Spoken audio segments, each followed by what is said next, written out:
Muy buenas tardes a todos. Ya nos encontramos en vivo. Es un honor para nosotros, la Academia de Ginebra, el Centro de Estudios Bíblicos y Ciencias Teológicas, la Academia de Ginebra. Una bienvenida a esta conferencia especial, parte del ciclo de conferencias eh, sobre el aniversario de Nicea, ¿verdad? Hoy nos convoca este tema de relevancia histórica y teológica, es Nicea, ¿verdad? Nos adentramos en uno de los momentos más decisivos de la historia de la iglesia, cuando la fe cristiana se vio en entredicho para determinar quién es nuestro Señor Jesucristo, el Hijo eterno de Dios, verdadero Dios verdadero, dice, ¿verdad? No se trataba solamente de una simple reunión de pastores, sino de un gran evento que determinó la historia de la iglesia. Este tampoco es un simple recuerdo académico, sino es una reflexión sobre cómo se formó la doctrina, cómo se luchó por la verdad y cómo también la iglesia trabajó por ser columna, guiada por supuesto por el Espíritu y fundada sobre la palabra. Así que esta conferencia es parte de nuestro esfuerzo por recuperar una conciencia histórica, confesional, arraigada en una teología clásica, pero que también habla para este mundo contemporáneo. Creemos que volver a los grandes concilios ecuménicos desde una lectura profunda, crítica, no es solamente un deber intelectual, sino una necesidad espiritual para la iglesia de nuestros tiempos. Hoy nos honra con su presencia la participación de nuestro profesor Rafael Riveros, que en un momento le voy a pedir que se presente, ¿verdad? Él es teólogo, investigador y también profesor de nuestro seminario. El profesor Riveros ha trabajado con nosotros en cursos de historia de la iglesia y otros cursos de teología. Su pasión es la enseñanza, tiene una claridad didáctica, un compromiso con la verdad y también tiene un manejo de redes sociales importante para el aprendizaje continuo. Y así que queremos extender una cordial también bienvenida a los estudiantes de la Academia de Ginebra, quienes han demostrado su compromiso con la formación teológica y también a todo el público en general que nos acompaña hoy, ya sea en vivo o a través de nuestras plataformas digitales. Nos alegra que se unan a nosotros en esta búsqueda de una fe informada, firme, confesional. Los invitamos a compartir esta conferencia en sus redes sociales, a comentar también, a que puedan interactuar con el profesor, ya que él también ha dispuesto una serie de preguntas y respuestas para poder profundizar en este tema. Les invitamos a compartir, bueno, ya lo mencioné, ¿verdad? Para que no solamente sea para cada quien, sino para otras personas que puedan revisar también las redes sociales.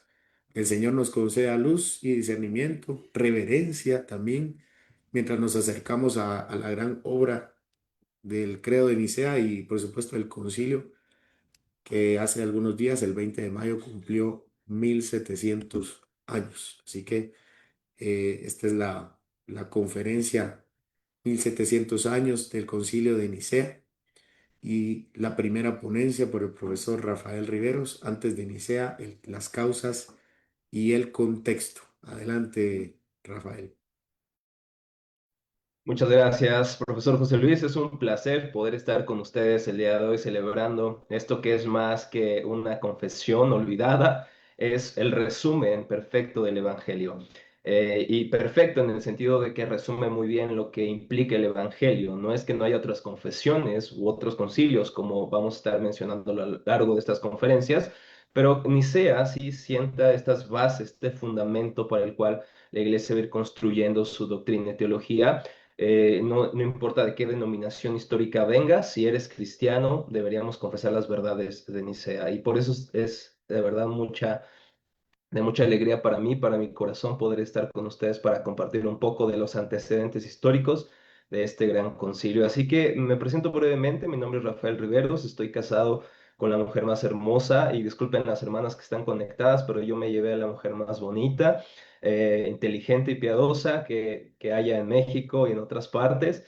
Tengo el privilegio de servir en la predicación y enseñanza en la iglesia presbiteriana Cordero de Dios de la Ciudad de México. También tengo el privilegio de hacer unos artículos en Byte y en Coalición por el Evangelio y enseñar en algunas instituciones como lo es la Academia de Ginebra. Mi gran pasión son los libros, ver series con mi esposa y me gusta mucho también el deporte y desde luego la teología. Así que estamos aquí para servirles. Hermanos, vamos a comenzar nuestra charla el día de hoy. José Luis, no sé si me puedes habilitar para compartir pantalla. Te voy a pedir aquí permiso para hacerlo y poder iniciar nuestra conversación el día de hoy. Muchas gracias. Y vamos a lo que venimos, ¿verdad? Venimos a estudiar, venimos a escuchar sobre el Concilio de Nicea. Así que les voy a compartir pantalla para iniciar.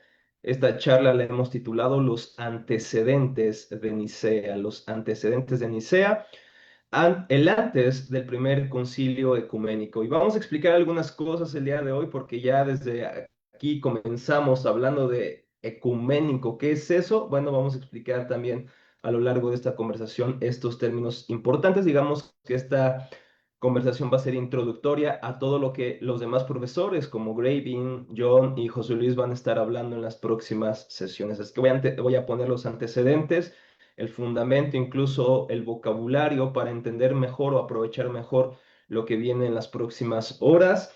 Y les pido que me acompañen en la lectura bíblica en Colosenses capítulo 1, versículos 13 al 22. Voy a estar leyendo de la versión NBLA o Nueva Biblia de las Américas, este texto que se encuentra en Colosenses capítulo 1, versículos 13 al 22. Recuerden los hermanos que están conectados y los que están aquí en vivo en el Zoom, pueden hacer sus preguntas en el chat. Yo voy a estar dándoles respuesta al final de esta conversación. Me dijo el profesor José Luis que mi ponencia es de 50 minutos y mi ponencia la tengo preparada como para 3 horas, así que voy a tratar de hacer lo mínimo, el más grande esfuerzo más bien para poder expresar todo lo que deseamos el día de hoy. Pero también quiero dar el paso a sus preguntas, así que pueden anotarlas ya sea en las redes sociales o aquí en el chat los hermanos que estamos en el aula virtual. Colosenses 1:13 dice la palabra del Señor de la siguiente manera: porque Él nos libró del dominio de las tinieblas y nos trasladó al reino de su Hijo amado, en quien tenemos redención, el perdón de los pecados. Él es la imagen del Dios invisible, el primogénito de toda creación. Porque en Él fueron creadas todas las cosas, tanto en los cielos como en la tierra, visibles e invisibles, ya sean tronos, dominios, poderes, autoridades. Todo ha sido creado por medio de Él y para Él, y Él es antes de todas las cosas, y en Él todas las cosas permanecen. Él es también la cabeza del cuerpo, que es la iglesia, el principio, el primogénito de entre los muertos, a fin de que Él tenga en todo la primacía, porque agradó al Padre que en Él habitara toda la plenitud, y por medio de Él reconciliar todas las cosas consigo, habiendo hecho la paz por medio de la sangre de su cruz.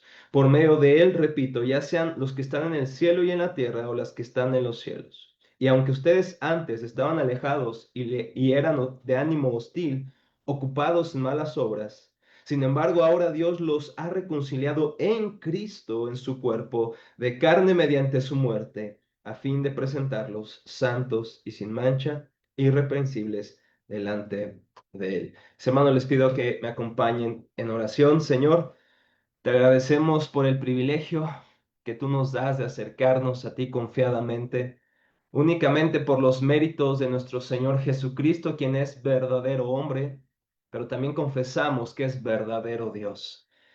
Y por su sacrificio en representación nuestra como hombre y el pago que satisfizo tu justicia, tu ira, Señor, porque Él es Dios.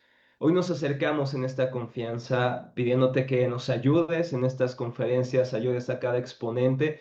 Tú sabes nuestras debilidades, tú conoces nuestros corazones, Señor. Tú conoces que aún nuestras palabras son insuficientes para expresar la grandeza y el misterio de la encarnación de tu Hijo y también, Señor, hablar de quién eres tú, Señor, hablar sobre la Trinidad, hablar sobre tu naturaleza, esencia, Señor. Es algo que nos sobrepasa. Hoy estamos ante ti, Señor, y te reconocemos que nuestras mentes son demasiado pequeñas y nuestro corazón es tan finito para comprender y para amarte, Señor. Por eso te pedimos que por la obra de tu Santo y Divino Espíritu abras nuestro entendimiento, nos des luz al corazón, Señor. Abre nuestros ojos espirituales para ver la grandeza de quién es tu Hijo, de quién eres tú en tu Trinidad, Dios Padre, Hijo y Espíritu Santo.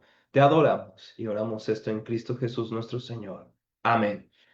Muy bien, mis hermanos. En segundo lugar, quisiera que leyéramos el credo niceno, y este credo que vamos a estar hablando en estas clases, en estas conferencias, vamos a ver en la última charla cada una de estas líneas que aparecen, y el credo dice, creemos en un solo Dios, Padre Todopoderoso, Creador del cielo y de la tierra, de todo lo visible e invisible, creemos en un solo Señor, Jesucristo, el Hijo único de Dios, nacido del Padre antes de todos los siglos, Dios de Dios, luz de luz, Dios verdadero de Dios verdadero, engendrado, no creado, de la misma naturaleza del Padre, por quien todo fue hecho, que por nosotros los hombres y por nuestra salvación bajó del cielo, y por obra del Espíritu Santo se encarnó de María la Virgen, y se hizo hombre y fue por nuestra causa, que fue crucificado en tiempos de Poncio Pilato, padeció y fue sepultado y resucitó al tercer día, según las Escrituras. Subió al cielo y está sentado a la derecha del Padre, y de nuevo vendrá con gloria para juzgar a vivos y muertos,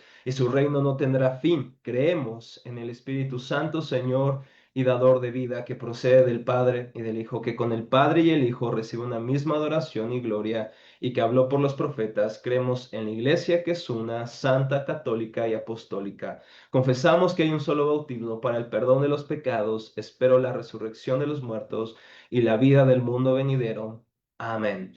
En esencia, esta es una declaración del credo. Vamos a ver en la tarde, el día de hoy, en la conferencia 5 algunos cambios, algunas diferencias entre la traducción griega o el escrito en griego y en latín, entre algunas cosas que la iglesia occidental y la iglesia oriental creen. Sin embargo, en esencia, esto es lo que creemos como cristianos. Ahora, hermanos, antes de comenzar a exponer los antecedentes, tenemos que ver que hay una crisis en el evangelicalismo actual o contemporáneo.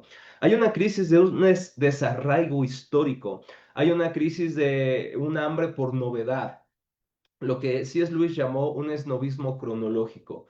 Tendemos a pensar que porque vivimos en una era más actualizada, moderna, con más tecnología y avances en muchos ámbitos, llegamos a creer que nosotros somos mejores, no solamente en estos asuntos, también intelectualmente. Y de esta actitud orgullosa, de este esnovismo cronológico, la iglesia no ha escapado.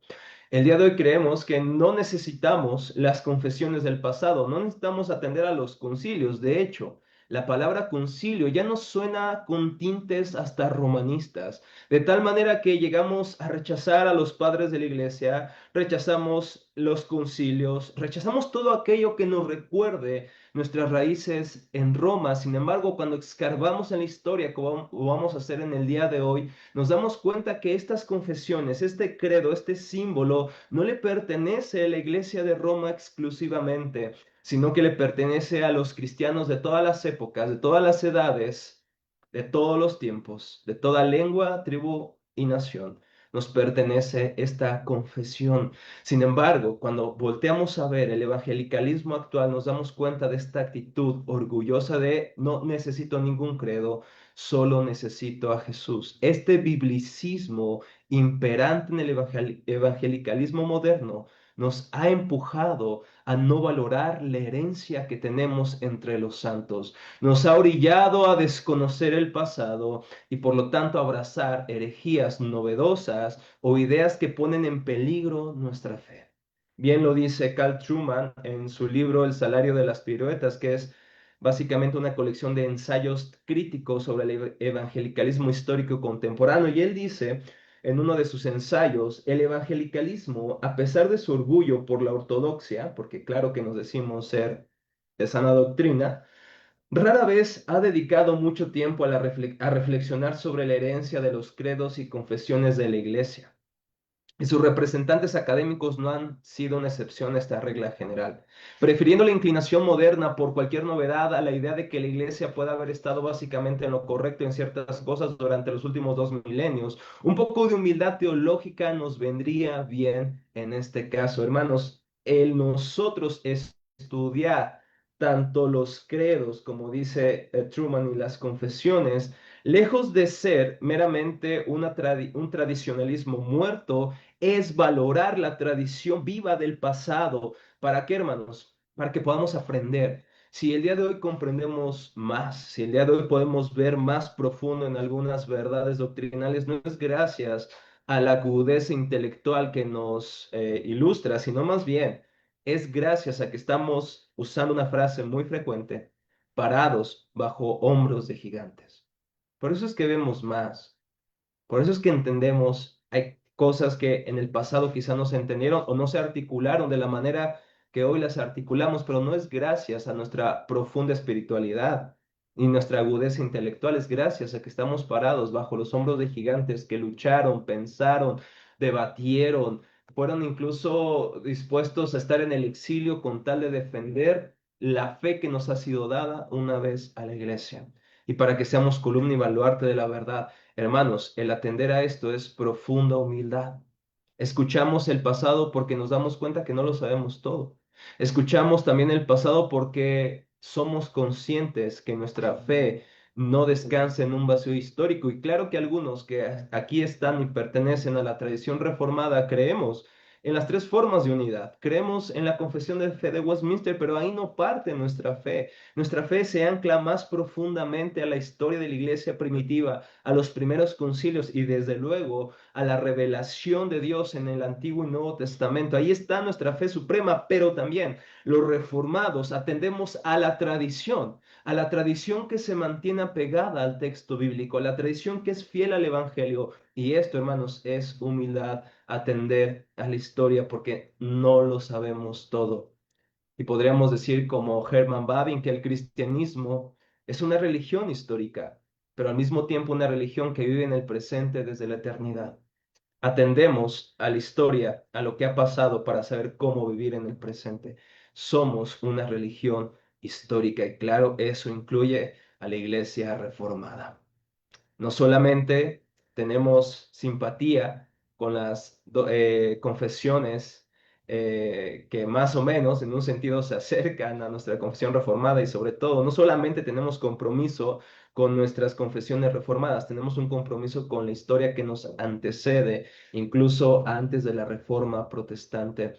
Así que eso es importante que lo podamos atender, mis hermanos, y es así por eso que nos acercamos, en este caso, a conocer lo que sucede en el concilio. Ahora, hay algo importante que tenemos que saber, mis hermanos, y es que en los primeros 500 años de la iglesia, el pensamiento teológico se produjo en dos áreas principales. En primer lugar, en la cristología, la relación del Hijo con el Padre, el Espíritu Santo, desde luego que también es debatido en los siguientes concilios, en los siguientes sínodos, en las siguientes reuniones y escritos, pero la cristología o la persona de Cristo es uno de los temas centrales en todo digamos, en estos años, sobre todo en los primeros 500 años y obviamente en la Trinidad. Ahora, ¿por qué es necesario o fue necesario que en este tiempo se fuera clarificando nuestra cristología y nuestra doctrina de la Trinidad? Precisamente porque se levantaron algunas personas ilustres, muy conocedores, unos teólogos quizá muy respetables a nivel teológico en muchas áreas, pero que en otras se desviaron de la ortodoxia bíblica de la iglesia. Y este es lo que llamaría Harold Brown el lado positivo de la herejía. El lado positivo de la herejía es que orilló a la iglesia a poder definir mejor la ortodoxia. La heterodoxia en un sentido nos empujó a la ortodoxia, a cada vez clarificarla más. Por eso es que sabemos que el Dios soberano, el Dios que gobierna todo el universo, aún gobierna todas estas cosas, estos debates, estos asuntos doctrinales en los cuales no siempre se tuvo un consenso, pero Dios lo usó para que pudiéramos definir como iglesia mejor lo que creemos. Heiko Oberman dice que las herejías han sido a través de los tiempos los mayores estimulantes para llamar a la iglesia a su tarea de interpretación oportuna y verdadera, es decir, católica de la revelación atestiguada en las Sagradas Escrituras. Y aquí quiero, antes de explicar esto, definir lo que es católico, porque probablemente algunos de nuestra audiencia pueda pensar inmediatamente en la Iglesia de Roma. Sin embargo, el término católico es mucho más profundo que una sede o un obispo de cierta sede. Cuando hablamos de fe católica nos referimos a la fe universal, a la iglesia universal, la iglesia que ha existido en todos los tiempos, en todas las edades, en todos los lugares, que ha confesado el evangelio, no necesariamente en Roma solamente, sino que toda la iglesia en Utopía, en Oriente, en Occidente, en todos lados que se ha confesado a Jesucristo como Señor y Salvador y Dios, es parte de la iglesia invisible, de la iglesia universal, de la iglesia católica. A eso nos referimos con el término católico. Ahora bien, como bien dice Heiko Overman, estas herejías han sido estimulantes para que la iglesia interprete y también declare aún más exactamente nuestra doctrina. Stephen Wellum, este profesor del Southern Baptist Theological Seminary, dice irónicamente, por muy peligrosa que sea la herejía, también sirve para algo. La herejía no solo presupone la existencia de la ortodoxia, sino que obliga a la iglesia a responder a ella articulando de forma más precisa y coherente la fe que fue entregada una vez por todas a los santos, que es precisamente lo que ocurrió en la época patrística. Esto está magnífico. La herejía, obviamente no la aplaudimos, pero podemos ver un lado positivo en que nos ayudó a articular mejor nuestra fe, la fe que una vez nos fue dada a los santos. Ahora la pregunta inmediata que surge es: ¿qué herejía trató el concilio de Nicea en el 325? Y esta herejía que vamos a estar viendo a lo largo de estas conversaciones le llamamos, o se llamó, fue conocido como arrianismo. Y disculpen mi letra, pero en el iPad, de por sí escribo feo, hermanos, y en el iPad me afea más la letra. Entonces, el arrianismo fue esta herejía que va a encarar el Concilio de Nicea debido a su grande defensor y gran fundador, Arrio. Arrio concluía que el Hijo no es eterno, no decía que no era Dios, decía que era un Dios inferior, pero era subordinado ontológicamente en su ser divino al Padre, por lo tanto no era de la misma esencia divina, no compartía el mismo poder y la misma gloria. Y el arrianismo fue básicamente la herejía que causó todo este revuelo, toda esta aparente, o más bien, esta amenaza de división del imperio que Constantino vio a causa de estas discusiones. Fue lo que orilló básicamente a que se organizara el Gran Concilio de Nicea. Ahora, para entender un poquito, vamos a ver qué son los concilios. ¿Qué es un concilio? Un concilio viene del término latín concilium, sun udos en este caso en griego, que significa un camino, un viaje juntos en el camino. El concilio básicamente es esta asamblea, esta reunión de personas que se juntan justamente, en este caso, para discutir un asunto doctrinal. Asamblea es uno de los términos sinónimos, y esta asamblea de compañeros que viajan juntos, esa es la terminología básica de qué es un concilio. Es una asamblea, en este caso, de obispos, de pastores que se reunieron en torno al debate de la relación del Hijo con el Padre. ¿Cómo podemos expresar esta relación evidente en el Nuevo Testamento y profetizada en el Antiguo Testamento? ¿Cómo podemos ver la relación? ¿Cómo podemos explicarla y articularla? Justamente para esto se reunieron varios concilios. En este caso, en el concilio de Nicea del 325, no es el primero. Es el primero universal, por así decirlo, pero no es el primer concilio. Podemos ver en la Biblia, en Hechos capítulo 15, un concilio ciertamente que se toca asuntos de toda la iglesia, pero podríamos decir que es un concilio más regional en un sentido, ¿no? No es un concilio ecuménico como tal, así que no es algo nuevo este tipo de concilios, es algo que la iglesia, incluso en la era patrística, ya se viene haciendo, hay concilios provinciales o regionales, es decir, que abarca solo una provincia específicamente, la iglesia de esa provincia, por ejemplo, Alejandría, pero que no tiene en un sentido injerencia en otras regiones. Estos concilios regionales también se dan antes del concilio de Nicea. También hay concilios nacionales de una ciudad, de una nación, donde igual se discuten asuntos que afectarán a las regiones que en un sentido están dentro de esta nación. Y por último tenemos a los concilios ecuménicos, y esta palabra ecumenón significa habitado, donde hay casas, y por extensión el término ecuménico se refiere a lo relacionado con todo el mundo habitado. Por lo tanto, cuando hablamos de los concilios ecuménicos, nos referimos a los concilios que reúnen básicamente a toda la cristiandad, tanto de Oriente y de Occidente. Vamos a ver esto en las próximas conversaciones, en las próximas charlas, cómo se reúnen, de qué lados vienen estos obispos, cuántos son, que si 200, que si 318, como dice Hilario de Poitiers. Pues vamos a estar discutiendo esto a lo largo de estas charlas.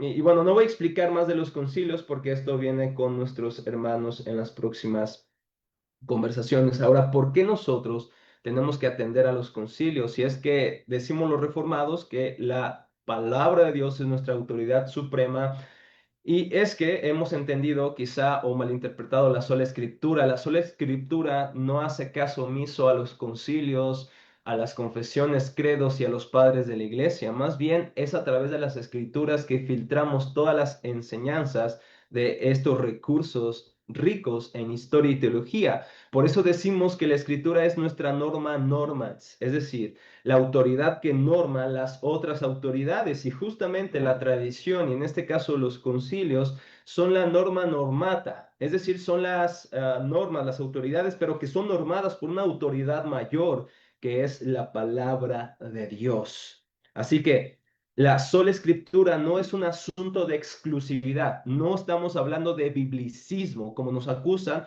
muchos teólogos romanistas, no somos biblicistas, sino que decimos que la autoridad suprema no es ni el papa, ni un pastor, ni un obispo, sino que la autoridad suprema sobre todo asunto de fe y práctica es la palabra del Dios Todopoderoso. Sola Escritura no es un asunto de exclusividad, sino de autoridad suprema. En otras palabras, abrazar el principio de sola Escritura no es excluir los credos y confesiones establecidos en los concilios oficiales. Sin embargo, todos ellos deben ser sometidos a la palabra de Dios. Y cuando vemos el credo o el símbolo de Nicea, nos damos cuenta, desde luego, que es fiel a las escrituras y que expresa muy bien la creencia ortodoxa, evangélica y bíblica de la iglesia, que es una santa, católica y apostólica. Así que por eso es que vamos a Nicea y estudiamos y valoramos y creemos lo que el símbolo cree. Por lo tanto, como dice Brett, apartarse del teísmo trinitario clásico de Nicea es apartarse de una catolicidad nada menos que esencial para la ortodoxia de la Iglesia Católica. Así que vamos a los antecedentes del concilio de Nicea. Y estoy yendo un poco rápido precisamente por el tiempo, pero vamos a ver qué pasó en esto. Y tengo que confesar mis limitaciones, tengo que confesar la limitación del tiempo. No sé cuánto tiempo llevamos en esta conversación, probablemente unos 20 minutos. Así que tengo 30 minutos o un poco menos para hablar de esto, pero voy a saltarme muchos años. Me voy a saltar a Irineo, me voy a saltar a Orígenes, que sería genial que en otra ocasión nos dieran la oportunidad de poder abordarlos. Pero el tema de la Trinidad no es algo que surge en el siglo cuarto o en el año 300, sino que la Trinidad se viene articulando en otros padres de la iglesia, en padres apostólicos incluso, no es algo nuevo. Así que nos vamos a saltar un poco de la historia en el Inter de Nicea y el Nuevo Testamento por el tiempo. Sin embargo, como he dicho antes, el asunto que reúne a los obispos y pastores de Nicea es el arrianismo. Es el arrianismo. Y vamos a estar viendo un poquito del problema arriano. ¿Quién fue Arrio? Bueno, Arrio a veces lo llegamos a caricaturizar, ¿no? Diciendo que era un hereje tonto, un hereje sin escrúpulos, un hereje sin inteligencia, y llegamos a tener esta mentalidad de los herejes como personas que al final de cuentas no eran tan ilustres. Sin embargo, cuando llegamos a estudiar la vida de estos hombres, nos damos cuenta que eran hombres muy preparados, que probablemente nos sobrepasan en muchos sentidos, hablando intelectualmente, y no es la excepción con Arrio. Arrio fue un hombre, un teólogo muy preparado, un teólogo que defendía la unicidad y simplicidad divina, un teólogo que no simplemente argumentaba a través de sus ilusiones e imaginaciones, sino que citaba las escrituras y las conocía muy bien.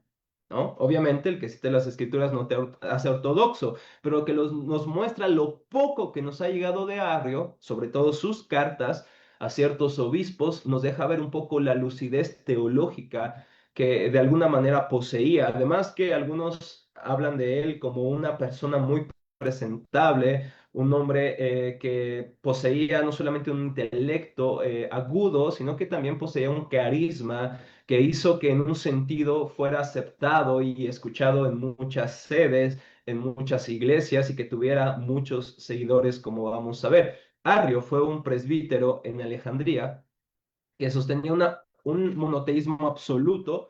Nuevamente, él no está hablando de otra religión, está defendiendo la religión judía y cristiana que negaba que el Hijo coexistiera con el Padre, lo que para Arrio era una manera de defender la unicidad de Dios. Y aquí tenemos que atender a esto. Arrio no estaba meramente cavilando de alguna manera con libertad, ¿no? En este caso imaginativa de su propio, digamos, de su propio ser, ¿no? No estaba vacilando en esto, realmente estaba defendiendo la unicidad de Dios, la simplicidad de Dios.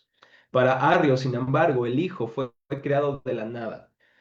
¿Por qué le costaba tanto aceptar la cuestión de la consustancialidad o de la misma esencia divina del Hijo? Porque para él, el aceptar que el Hijo es verdadero Dios, así como el Padre y el Espíritu Santo, es desmembrar la simplicidad de Dios, es de alguna manera decir que Dios está compuesto de partes. En este caso, Arrio lo que le mueve es salvaguardar la unicidad, la simplicidad de Dios. Y por eso Arrio, cuando veía las escrituras, él trataba de hallar una explicación de alguna manera alternativa. En lugar de decir que Jesús es verdadero Dios de la misma sustancia del Padre, buscó la manera de defender su divinidad, porque Arrio jamás en este sentido negó la divinidad del Hijo, jamás dijo que no fuera Dios, pero que era un Dios menor, no de la misma esencia del Padre. Y ahora eso parece muy curioso, ¿verdad? Porque algunos decían, es que Arrio negaba la divinidad de Cristo, no la negaba, pero lo subordinaba ontológicamente. En el ser de Dios no compartía la misma esencia, era, por así decirlo, un Dios menor, ¿no? Algo como muy parecido, no exactamente igual, pero muy parecido a lo que los testigos de Jehová el día de hoy defienden. El Hijo para él fue creado de la nada, por eso se le llama el primogénito de toda creación, eso es lo que sostenía Arrio. Antes de crearlo, Dios aún no era padre. El Hijo fue hecho divino por adopción, según Arrio. Su influencia se veía a través del himno alejandrino, una de las maneras en las cuales los arrianos expresaron su fe fue a través de los himnos, que cuando Hilario de Poitiers viaja a Oriente por ser exiliado, regresa a Occidente y compone himnos como para contrarrestar lo que los arrianos habían hecho en Oriente. Él trata de escribir himnos, en este caso en Occidente, estamos hablando del siglo también del siglo cuarto. En este caso, fíjense, su influencia se veía en estos cantos. Y un canto era muy repetido, por lo menos en los libros de historia tenemos este testimonio de un himno que decía, hubo cuando no lo hubo. Obviamente, según nuestros parámetros, el día de hoy, pues no sería un canto tan atractivo, pero ¿qué es lo que quería decir esto que hubo cuando no lo hubo? Parece una contradicción. Lo que básicamente encierra este himno es que hubo un tiempo cuando no hubo un hijo y por lo tanto no siempre el padre fue padre. Así que para Arrio, el que Dios fuera padre fue o sucedió después de que creó al hijo o engendró al hijo. Para Arrio no, y Atanasio le va a reclamar sobre esto, ya que Arrio quería racionalizar esta relación entre el padre y el hijo, ¿no? Y decía, bueno, en el mundo, en nuestro mundo, cuando un hombre es soltero, no le conocemos como padre, simplemente es un hombre, un joven, un adulto, pero no le llamamos padre. ¿Cuándo le llamamos padre? Se pregunta Arrio, hasta que tiene un hijo. Entonces, para Arrio, de la misma manera, el padre no siempre fue padre, sino hasta que pudo crear o creó, según su soberanía y poder, un hijo. Entonces, en ese momento es cuando se vuelve padre. En este sentido, Arrio quería racionalizar en cierta medida esta relación entre el padre y el hijo, como dice Roman Williams, que el objetivo de Arrio era desarrollar una catequesis que estuviera basada en la Biblia y que fuera racionalmente consistente. Lo que él quería era, de alguna manera, unificar el sentido racional, lógico, con el testimonio bíblico sobre el Hijo. Y claro que, como he dicho, no sustentaba su doctrina, su postulado con meras creencias personales y privadas, sino que iba a las escrituras. Por ejemplo, en su carta de Arrio a Alejandro de Alejandría, él dice, ciertamente el Hijo vino de él, está citando Romanos 11:36, y el Hijo afirmó, salí del Padre. Esto también lo va a tratar Agustín de Hipona en su obra magna, creo que lo es, La Trinidad o de Trinitate, donde Agustín responde a lo que Arrio y otros han defendido, de que el Hijo siempre dice salí del Padre y el Padre es mayor que yo. Para Arrio, sus seguidores y otros herejes, esto básicamente evidenciaba que el Hijo estaba subordinado al Padre ontológicamente. El Hijo siempre fue menor al Padre. Pero como bien explica Agustín en esta gran obra, en este sentido, cuando dice soy mayor, el Padre es mayor que yo, que el Hijo, lo que está diciendo, dice Agustín, es en su encarnación, cuando Él tomó nuestro cuerpo humano al hacerse esclavo, como dice Filipenses 2, en este sentido se sometió al Padre, pero no ontológicamente, sino en su encarnación. Pero para Arrio esto, de alguna manera, declaraba, ilustraba la subordinación del Hijo. Arrio atacó duramente las enseñanzas de su obispo de Alejandría, que se llamó Alejandro. Alejandro va a tener un rol importante en toda esta discusión, sin embargo, será Atanasio unos 25 años después, que realmente fue el que se va a oponer vehementemente al arrianismo, va a escribir en contra del arrianismo, va a ser exiliado debido a no someterse a la mayoría, a pesar de que el concilio de Nicea declaró lo que leímos al principio, el arrianismo siguió teniendo más poder incluso que el credo niceno. No fue una recepción unánime y tan fácil. Y Atanasio lo sufrió. Pero Alejandro en este caso es el quien se enfrenta con Arrio en un inicio y obviamente Arrio, al ser obispo y presbítero más bien de este lugar de Alejandría, se opone al obispo de esta ciudad y rechazó las afirmaciones que Alejandro hacía constantemente. Por ejemplo, algunas de ellas son siempre padre, siempre hijo. Es decir, que no hubo un momento en el que el padre no fue padre, siempre ha sido padre porque siempre el hijo siempre ha sido, no fue creado. El padre e hijo juntos, decía Alejandro. El eterno engendrado, el hijo no fue engendrado alguna vez, en alguna ocasión, sino que siempre ha sido eternamente engendrado. No ha habido un tiempo en el que él no era, siempre ha sido. Ni en pensamiento, ni por un solo instante es Dios antes que el hijo. El Hijo siempre ha sido Dios con el Padre, siempre Dios, siempre Hijo. El Hijo es de Dios mismo. Y esta expresión, el Hijo es de Dios mismo, tendrá su resumen en una palabrita más adelante en el Concilio de Constantinopla. Es consustancial o homoousios al Padre, de la misma esencia. Arrio creía que la enseñanza de Alejandro en estos aspectos sobre la complejidad relacional en el ser de Dios era totalmente errónea. ¿Por qué? Porque para Arrio ser Dios es ser ingenerado, es ser simple, indivisible y no puede generar otro hijo que también sea Dios. Para Arrio, este es un ataque a la simplicidad de Dios. La simplicidad divina para Arrio era incompatible con la idea de la igualdad y complejidad en Dios y el Hijo. Y fíjense lo que él escribe, y esto lo recopila Atanasio en una de sus obras sobre los concilios. Tiene un libro titulado de esta manera. Parece que en un sentido toma inspiración de Hilario de Poitiers, que antes escribió otro sobre los sínodos, también escribió otro sobre los concilios Atanasio más adelante, o sobre los sínodos de Sínodis. Y este extracto que les estoy leyendo se encuentra en las obras completas de San Atanasio. Es un libro que compila en inglés todas las obras de este hombre. Y en una carta que Arrio le escribe a Alejandro, continúa diciendo esto. Reconocemos a un solo Dios, que es el único ingenerado, el único eterno, el único engendrado, el único verdadero, el único que tiene inmortalidad, el único sabio, el único bueno, el único soberano, juez, gobernador y providencia de todos, inalterable e inmutable, justo y bueno, Dios de la ley y de los profetas y del Nuevo Testamento. ¿Quién estaría de ustedes en desacuerdo con esta declaración de Arri? Creo que si somos cristianos, ninguno debería estar en desacuerdo con esto que dice. Y decimos los cristianos nicenos, amén a esto.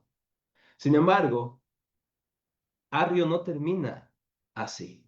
Arrio continúa diciendo lo siguiente en esta misma carta, y es un poco extenso, pero espero que tengan paciencia aquellos que están viendo en su celular esto, porque probablemente parezca muy pequeño, pero él dice, continúa exactamente diciendo, que engendró el Padre a un Hijo unigénito antes de los tiempos eternos, por medio del cual ha hecho tanto las edades como el universo, y que lo engendró no en apariencia, sino en verdad. Así pues, hay tres subsistencias, y Dios, siendo la causa de todas las cosas, es inengendrado y totalmente único, pero el Hijo, siendo engendrado aparte del tiempo por el Padre y siendo creado, y aquí está ya donde nos apartamos de la confesión arriana y de lo cual Alejandro y Atanasio no estuvieron de acuerdo, es justamente en que reconoce o él piensa que el Hijo fue creado. Ese es el asunto. Dice, el Hijo fue creado. Es ahí lo que nos separa, siendo creado y fundado antes de las edades. No fue antes de su generación, sino que siendo engendrado aparte del tiempo, antes de todas las cosas, solo fue hecho subsistir por el Padre, pues no es eterno, ni coeterno, ni originario con el Padre, ni tiene su ser junto con el Padre, como algunos hablan de relaciones, introduciendo dos comienzos ingénitos, sino que Dios es antes de todas las cosas, como principio de todo. Por lo tanto, también Él es antes que el Hijo, como hemos aprendido también de tu predicación, se refiere a la predicación de Alejandro en medio de la iglesia. Así pues, la medida en que de Dios tiene el ser, las glorias y la vida y todas las cosas le son entregadas, en tan sentido Dios es el origen, porque Él está por encima de Él, es decir, del Hijo, como siendo su Dios y antes de Él, es decir, antes del Hijo. Pero si los términos de Él, del vientre materno, y yo salí del Padre y he venido, son entendidos por algunos como una parte de él, uno en esencia o como un asunto, entonces el Padre es, según ellos, compuesto y divisible, alterable y material, y hasta donde llega su creencia tiene las circunstancias de un cuerpo que es el Dios incorpóreo. Lo que él está defendiendo a través de la simplicidad de Dios es que el Hijo no puede ser coeterno ni de la misma esencia del Padre, porque según esto haría que Dios mismo, su ser, fuera compuesto como si fuera algo material, pero Él no es material, Él es incorpóreo, Dios es espíritu. Pero para Arrio esto era así. Esta era la defensa que básicamente él hacía. Desde luego esto suscitó mucha controversia en Alejandría que llegó a expandirse en todo el imperio, lo que causaría la reunión del Concilio de Nicea gracias a el Consejo de Ocio de Córdoba, pero organizado en última instancia por el emperador Constantino. El punto de partida, dice Christopher Hall, de Arrio es coherente y presenta una imagen comprensible del ser de Dios. Si el Padre y el Hijo son igualmente Dios, argumenta Arrio, la esencia de Dios de alguna manera debe estar dividida entre el Padre y el Hijo, como mitad y mitad, ¿verdad? Entonces esto no puede ser así. La simplicidad de Dios excluye cualquier diversidad relacional dentro del ser de Dios, o eso es lo que le parecía a Arrio.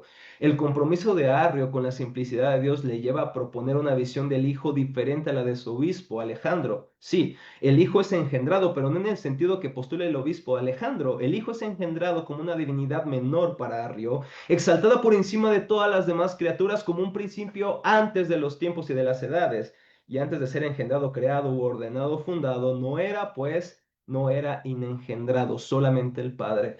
Así que el Hijo es una divinidad menor, pero no de la misma esencia del Padre.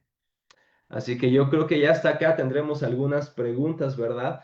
Pero ya vamos a ir cerrando nuestra conversación el día de hoy. Parece que la primera disputa oficial entre Arrio y Alejandro, el obispo de Alejandría, se produjo en el 318, donde Alejandro había convocado el clero para debatir estas ideas novedosas de Arrio que estaban poniendo en tela de juicio las predicaciones, no solamente de Alejandro, sino también de otros padres de la iglesia en este caso. Esta disputa, según los testimonios, fue muy agria, fue con mucho debate rencoroso Pero esta reunión no hizo más que empeorar las cosas. Hacia el año 320, Alejandro convoca un sínodo local al que asisten un centenar de obispos. Arrio se reafirma en sus ideas, en las que afirma que el Hijo es posterior al Padre, el Padre es agénetos, él dice no, el Hijo sí es generado en el tiempo. Este sínodo excomulga a Arrio a sus seguidores y en su exilio Arrio encontró simpatizantes de sus ideas entre diversos obispos influyentes en la corte, como será Eusebio de Cesarea. ¿Alguien le suena este nombre? Sí, el historiador de la iglesia era simpatizante de las ideas de Arrio. Y Eusebio de Nicomedia, que va a ser un personaje central en la subsistencia de Arrio y del arrianismo en muchos sentidos, que básicamente el arrianismo, tenemos que decir, no es una corriente homogénea, sino que hay arrianos radicales, arrianos moderados, no hay una sola ala, pero Eusebio va a representar quizá una de las más radicales. Entonces, toda esta discusión que se produce básicamente hace que se cree básicamente un cisma dentro de la iglesia, lo cual obviamente emperador ve esto y le parece, el emperador Constantino, que esto puede amenazar, en este caso, su imperio, y esto surge en él como la necesidad de hacer algo para que esto no pase. Sin embargo, antes de eso se convocó un sínodo en Antioquía en el 324, inicios del 325, en el que se reunieron obispos de Palestina, Fenicia, Libia, Capadocia, Arabia, en el que se condenaron las ideas de Arrio, pero la división de las iglesias no se solucionó del todo y finalmente el emperador Constantino, asesorado por Ocio, obispo de Córdoba, convocó un concilio ecuménico para tratar esta disputa que estaba rompiendo la paz de todo el oriente cristiano. Ahora, claro que tenemos que decir que el inicio de este concilio no fue puramente doctrinal o con intereses meramente espirituales, sino que fue también un interés político mayormente por parte de Constantino. No quiero hablar de su conversión, de la genuinidad de su confesión cristiana o no, porque eso está en tela de juicio, no hay digamos, algo absoluto. Sin embargo, sí podemos ver que Constantino es movido por intereses políticos. Claro que del emperador se espera que sus ciudades, todo lo que está bajo su jurisdicción esté en unidad. La religión debe ser una y más un poco antes ya la religión cristiana ha sido reconocida como la religión oficial, ¿no? En este caso del imperio, ahora se quería esta unidad imperial a través del cristianismo. Por eso dice Justo González, bien conocido en nuestro mundo hispano, el emperador cuyo interés estaba en la unidad del imperio más que en la unidad de Dios, se inclinaba a buscar una fórmula que fuese aceptable para el mayor número posible de obispos. Y es por eso que nuevamente se reúne el concilio. Fíjense lo que dice Christopher Hall, con la ayuda de Ocio de Córdoba como valioso consejero en asuntos teológicos, Constantino participó activamente en el Concilio de Nicea y demostró una notable habilidad para ayudar a resolver espinosos desacuerdos teológicos. Es justo decir, sin embargo, que Constantino estaba más preocupado por la unidad que por los tecnicismos teológicos. Y obviamente los obispos que estaban reunidos aquí estaban conscientes justamente de esto. Así que mis hermanos, este es el contexto, esto es básicamente lo que conlleva un poco antes de la reunión del Concilio de Nicea. Hay una discusión sobre la relación del Padre y del Hijo. Lo que se va a resolver o intentar resolver en Nicea es justamente cómo podemos declarar esta relación. Así que sin más, quiero terminar con algunas preguntas, algunos comentarios, ya sea en el chat o en vivo. Y en la tarde nos vemos para hablar de la exposición del credo, pero antes de despedirme de ustedes, quisiera saber si hay alguna pregunta por acá. Por ahí José Luis ya me puso que si me quiero extender, me puedo extender. Sí estaría bueno, ¿verdad? Pero vamos a ver si hay alguna pregunta. Cristian, aquí por acá nos pone. ¿Cuál sería la mejor forma de explicar la doctrina del engendramiento eterno del Hijo en palabras simples? Claro, esa es muy buena pregunta. En este caso, déjame ponerte un ejemplo sobre qué es el primogénito de la nación, de la creación, perdón. Cuando hablamos de primogénito, obviamente en nuestros sentidos de padre e hijos, Cristian, sabes que tu primogénito es tu primer nacido, ¿no? El fruto, digamos.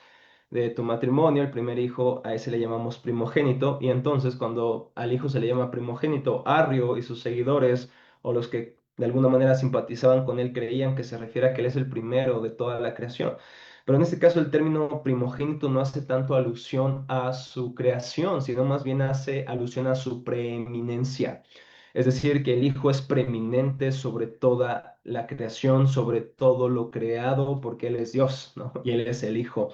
Y cuando hablamos, por otra parte, del engendramiento eterno del Hijo, estamos hablando de su cercanía, de la unidad que nadie va a tener jamás, ningún hijo, ninguno de nosotros, hijos de Dios, va a tener esta relación cercana, tan unida. A esto le llamamos cuando hablamos de la doctrina de la coinherencia, de la unión de las tres personas de la Trinidad. Cuando hablamos del engendramiento eterno del Hijo, hablamos de su relación con el Padre, y esta relación tan íntima es eterna. No hablamos de que fue creado. El engendramiento no es creación en este caso, sino la relación del Padre y el Hijo, unida, permanente y jamás inquebrantable. A esto nos referimos con esta palabra que puede tener complicaciones en algunos contextos. Muy bien. Pues no sé si hay alguna otra pregunta, ¿no? ¿De qué, Cristian? Es un placer. ¿Alguna otra pregunta? Uf, aquí Joel nos acaba de enviar una pregunta en forma de papiro y está demasiado grande. Pero dice, profesor, buenas tardes. ¿Cuál fue la razón por la que Constantino, figura política, no alguna figura eclesiástica, tomó la iniciativa de resolver esta controversia? Bueno, como he dicho, en este caso, Joel, porque recuerda que el cristianismo ya no es una religión perseguida, el cristianismo ya no es una religión en la cual tenemos que escondernos de los emperadores, sino que ahora el emperador no solamente está simpatizando con los cristianos, sino que tiene injerencia en asuntos doctrinales, o más bien eclesiásticos, porque la iglesia y aquí el Estado están juntos en muchos sentidos. Ahora, ¿quién tiene la autoridad de reunir a los obispos, pastores de todo el imperio? Pues el emperador. Entonces, por eso esta figura política a lo mejor no la entendemos el día de hoy si Donald Trump, por ejemplo, reuniera un concilio de todo Estados Unidos, ¿no? A lo mejor no tendría tanto... sí, es una influencia fuerte en el cristianismo, Donald Trump, estés de acuerdo o no con él, declares que sea cristiano, no tiene cierta injerencia en un sentido, o más bien cierta influencia, pero no injerencia política como la que tenía en este caso Constantino, que era el emperador del Imperio Romano, cuya religión en este caso era el cristianismo, ¿no? En segundo lugar, dice, ¿qué diferencia hay entre el uso del término ecuménico en el sentido del Concilio de Nicea y el sentido ecuménico del que se habla hoy? Creo que estas preguntas, Joel, las has hecho para que la audiencia tenga como que más claridad respecto a estos temas. Me sospecho que tú ya sabes la respuesta, pero para ayudar a todos los demás lo has hecho. Ya pusiste otra pregunta. Buenísimo. Fíjense, la pregunta, ¿qué diferencia hay en este término? El término ecumenismo, tal y como lo hemos definido al principio de esta conversación, y si no has tenido la oportunidad de escuchar desde el inicio, te invito a que lo hagas. La diferencia entre ecumenismo en el sentido del Concilio de Nicea y el ecumenismo actual es cuestión de contexto, porque el ecumenismo sano, digamos, bíblico, es aquel donde podemos ver a todos los cristianos como nuestros hermanos. Y el concilio ecuménico en este caso es la reunión de diferentes obispos, pastores de Oriente, de Occidente, de otras partes del África, por ejemplo, donde se reúnen para discutir asuntos doctrinales, eclesiásticos, en este caso cristológicos. Ahora, el ecumenismo en muchos sentidos, en la época moderna, es más un pluralismo religioso que la reunión de verdaderos cristianos.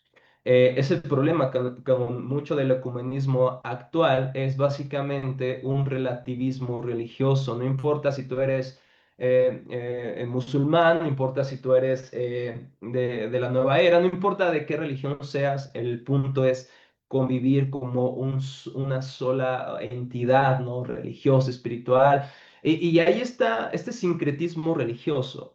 Cuando hablamos de ecumenismo en el contexto niceno, no estamos hablando de sincretismo religioso ni de pluralismo religioso, que básicamente es el distintivo de mucho del movimiento ecuménico el día de hoy, lamentablemente. Pero obviamente esto no nos debe de orillar a no usar este término en un sentido sano, en un sentido de alguna manera equilibrado. En tercer lugar, por acá decía Joel otra pregunta, ya que el tema del Papa está en auge, ¿se sabe si el obispo romano participó en el concilio? No, directamente, Pero en este caso es algo muy curioso, Joel, porque el obispo de Roma no tiene injerencia como vamos a llamarle la figura central de este concilio, porque no estaba en su poder las sedes, en este caso de Oriente. El obispo de Roma era visto como el obispo de Roma. El obispo de Alejandría era visto como el obispo de Alejandría. No había un reclamo de toda la cristiandad por parte del obispo de Roma. Entonces, en este caso, difiere mucho de lo que el día de hoy se cree, ¿no? Que el obispo de Roma tiene jurisdicción y autoridad sobre toda la iglesia de todo el mundo. La iglesia católica no era visto de esta manera en este preciso momento. Quizá por eso se llevó a cabo el concilio aún sin la figura central del Papa, ¿no? En este caso, o el obispo de Roma. Esto es bien interesante. Dice aquí, Cristian atentaba contra la unidad del imperio y Constantino tenía una gran inferencia en las decisiones de la iglesia y veía esta doctrina como un problema de su gobierno. Exactamente, fue un asunto más motivado por el gobierno que por un asunto doctrinal, ¿no? Espero que hayan por lo menos quedado un poco claras las preguntas con estas respuestas que he dado, Joel. Disculpa quizás si no ha sido del todo satisfactorias estas respuestas. Ah, ¿Por qué Nicea, dice Elías aquí en las redes sociales? ¿Por qué Nicea no hace alusión al Espíritu Santo? Elías, porque básicamente la discusión viene más centrada en la relación del Hijo con el Padre. El Espíritu Santo en Constantinopla, en este caso, se detalla más sobre lo que creemos, básicamente sobre el Espíritu Santo, sobre esta que comparte la misma gloria y eternidad con el Padre y el Hijo. Pero antes de Nicea no era un tema de discusión tan relevante como la cristología. Se van a levantar herejes que van a negar la divinidad del Espíritu Santo y va a haber otros concilios, y ya he mencionado Constantinopla, donde se agrega, donde se suma más explicación sobre la persona del Espíritu Santo, pero es una cuestión de énfasis y básicamente la controversia era la cristología, no la neumatología, y básicamente esa es la razón, ¿no? Por aquí pregunta José Luis, supongo que de las redes sociales, sí, pregunta de redes, ¿qué tan cierto es que Constantino era afín de la postura real arrio, pero a pesar de, ese triunfo, de eso triunfó la ortodoxia? Bueno, aquí nuevamente creo que no está, son meras especulaciones, una u otra razón. Y claro que podríamos dar este espacio para pensar que Constantino podría simpatizar con sus ideas, probablemente, ¿no? Sin embargo, ¿por qué a Constantino, a pesar de eso, toma la decisión, ¿no? Si podemos decirlo de esta manera, de seguir la fe nicena? Porque era el voto de la mayoría. Y ahora no eran los votos como en nuestros países que vamos a una casilla y hacemos un voto. Los votos eran por aclamación. La aclamación más fuerte, la aclamación más estrepitosa era la que básicamente la que ganaba, ¿no? ¿Qué idea ganaba o qué idea tomó el favor de todo el concilio? Fue básicamente la defensa nicena, no la arriana. Solamente hay tres obispos que no firman o tres presbíteros que no firman esta declaración. Uno es Arrio y otros dos. Pero Constantino básicamente pues tiene que estar de acuerdo con Nicena porque fue la mayoría. Entonces él está buscando la unidad imperial, no la unidad teológica. Sin embargo, pues tiene que él inclinarse a ello, ¿no? Entonces estas dos preguntas ya las tenemos contestadas. Hay más preguntas, muy bien. Ya contestamos estas. Dice, pregunta de redes, en una página de testigos de Jehová basados en el credo de Atanasio, dice en uno de sus feligreses, si el Hijo es engendrado y el Espíritu Santo es procedente del Padre, esto significa que la Trinidad no existió antes, sino que fue hecha por Dios en la eternidad. ¿Qué podemos responder a eso? Sé que el mismo credo de Atanasio dice que Jesús es eterno, al igual que el Espíritu Santo, pero si nos puede ayudar a responder esto. Buenísima pregunta. Aquí tenemos que hay una distinción que en teología hacemos Trinidad ontológica y Trinidad económica. Cuando hablamos de la Trinidad ontológica, hablamos de un solo ser, un solo ser divino en tres personas que son parte de esta misma esencia divina. Cuando hablamos de la economía o de la Trinidad económica, hablamos de sus relaciones y acciones o roles en la historia. Claro que en la historia de la salvación podemos ver a la Trinidad, ¿no? El Padre envía al Hijo, el Hijo viene, muere por nosotros, resucita y el Espíritu Santo aplica estas verdades a nuestros corazones. Podemos ver estas actividades, digamos, en las personas de la Trinidad pero nuevamente esto no pone en tela de juicio que antes de la redención, por ejemplo, el Padre no fue Padre, o el Hijo no fue Hijo, el Espíritu Santo no fue Hijo. En este caso, los testigos de Jehová y muchos arrianos, incluso algunos que ni eran ni arrianos ni nicenos, decían que incluso el concilio de Nicea y el símbolo de Nicea podría orillarnos al sabelianismo o al modalismo. Por eso Arrio no estuvo de acuerdo con Nicea y otros más. El modalismo básicamente la idea de que el Padre a veces se presenta o se manifiesta o revela como Hijo y a veces como Espíritu Santo. Y muchos, por esto que veían en Nicea, ellos rechazaron el credo de Nicea. Esto lo vamos a tocar otros conferencistas en las próximas conversaciones.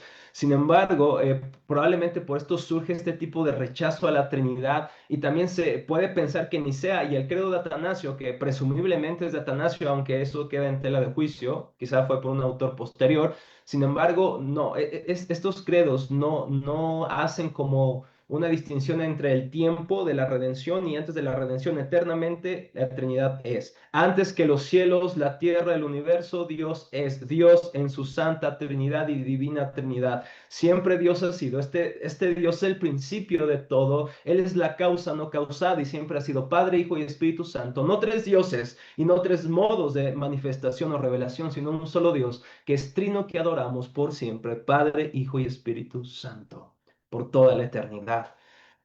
Así que, por aquí tenemos otra pregunta.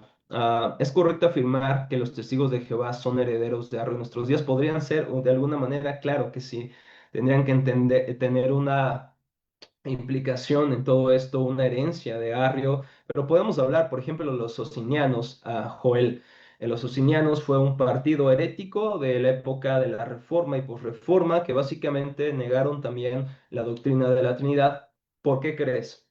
Por buscar razonar exactamente ¿no? Todas las relaciones intratrinitarias.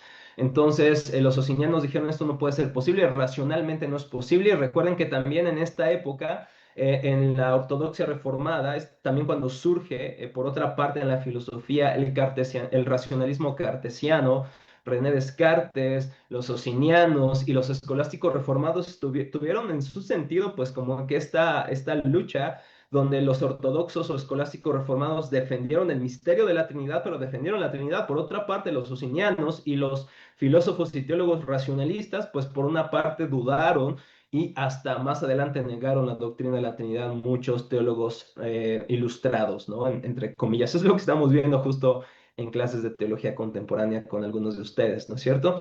Entonces, sí, no solamente son los testigos de Jehová, hay otros grupos, los unicitarios, por ejemplo, que parte de la iglesia pentecostal se desgajó justamente de esta denominación para hacer su denominación pentecostal unicitaria. Igualmente son herederos de Arrio y de otros herejes a lo largo de la historia. Entonces, si alguien se pregunta, ¿podemos llamarle hermanos o cristianos? ¿Cuál creen que sea la respuesta? Absolutamente no. Y no es porque nosotros seamos mejores, no es porque seamos más inteligentes, es porque ha negado la doctrina fundamental, el núcleo de la religión cristiana, que es la Trinidad. Y si negamos eso, nos quedamos sin evangelio y nos quedamos sin cristianismo, como lo vamos a ver la tarde, el día de hoy. Entonces, pues ahí está, algunas preguntas que surgieron. José Luis, muchas gracias por la oportunidad. No sé si hay algo más que aclarar, hermano. Muchas gracias por el espacio. Y gracias a todos los que estuvieron conectados.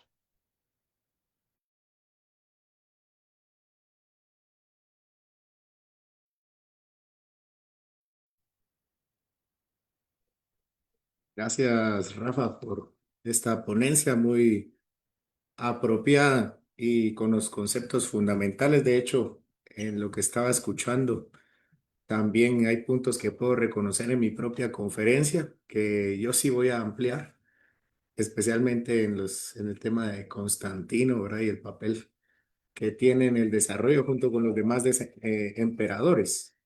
Así que este ha sido un buen primer paso para las 5 conferencias que tenemos hoy planificadas. Así que nuevamente, muchas gracias.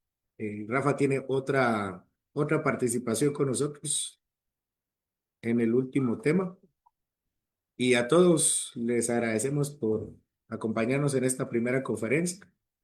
Hemos visto que Nicea no solamente fue un accidente, tampoco fue una imposición, sino una respuesta a décadas de tensiones de la Iglesia. Así que en unos minutos comenzamos la segunda conferencia, donde abordaremos lo que realmente ocurrió en el año 325, los debates, las decisiones y las implicaciones inmediatas del concilio. Así que los invitamos a seguirse conectando, compartir el contenido y estar pendientes para la siguiente conferencia. Nos vemos en breve. Pase feliz tarde. Gracias, igualmente.